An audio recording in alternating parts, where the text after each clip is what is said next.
want you to reflect on your life for just a minute. Think about what would make me happy, what would make me feel accomplished. And that's how we're going to start this workshop, because the remaining part of what we do is all about helping you essentially achieve that vision of your future. So what is personal excellence? What does it mean to you? The answer to that question is yes, right? It means what it means to you. And that's what this course is about. It's about you understanding what makes you tick. It's about you understanding having good directional goals and objectives, and turning those goals and objectives into projects, and then being able to manage sort of your everyday stuff in context of those projects. Think about your life in context of the communities that you serve. You have a professional community, you have a family community, you have a broader community, so you got a lot going on. So where does it start? It starts with your value system, the things that are unchanging, right? The things at your core. Then your character, which is our behavior, our personality. Our values govern what people view in our personalities. And then what do you want to accomplish? Which is basically your achievements. It's about having a plan and then actually achieving it. So how do I achieve personal excellence? We think of it in three ways. What's important to me? What should I focus on? What do I need to do?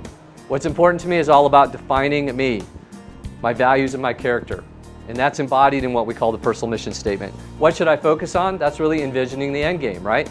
Those are my goals, my objectives, and my projects. How do I bundle up stuff to essentially get focused on what those objectives and goals direct me towards? And then what do I need to do? Which is, how do I execute excellently, right? How do I achieve what it is that I want to achieve? Which gets into prioritization and time management, your tasks, your appointments, your reference material, and then also we provide what we call our Focus Me for Excellence model. So that's our approach. What is important to me? What should I focus on? And what do I need to do? So, what is important to me? What you want to be and do and achieve based on the principles of what it means to be and do.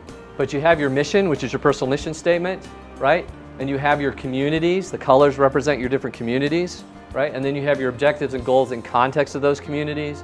And then you have essentially buckets of work or projects, right, in context of those goals.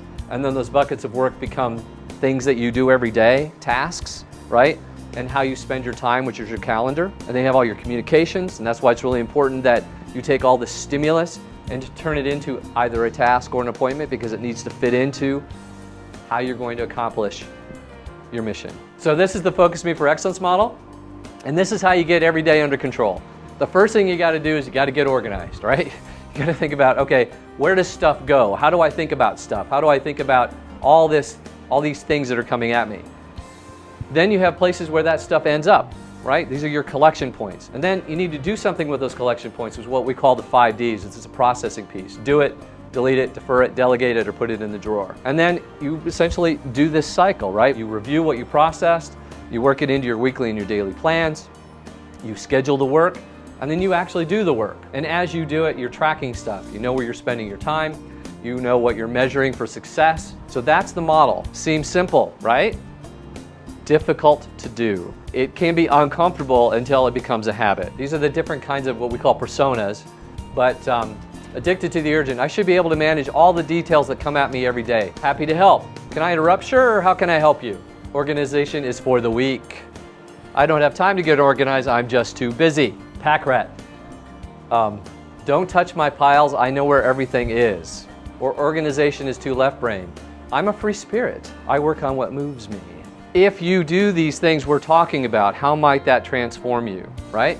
So addicted to the urgent becomes addicted to the important, right? Because now that we've defined what's important, I can essentially redirect myself at that. Happy to help, transforming, you're still happy to help, but now that I've set boundaries and blocked time, I'm getting my work done and still have time left over for others. Organization for the weak becomes organizations for the strong. I love my system. It allows me to be more efficient with my time and get even more done. A pack rack becomes the efficient filer from the pack rat. But anyway, everything is in the right place and I'm not keeping anything that isn't related to what I need to get accomplished. So why would you do this? If you can essentially begin to slot time and put things in its place, you'll actually have time to work on your passions. It helps me feel more confident, helps me feel accomplished, it helps me feel fulfilled. I'm happier because I'm able to do those things.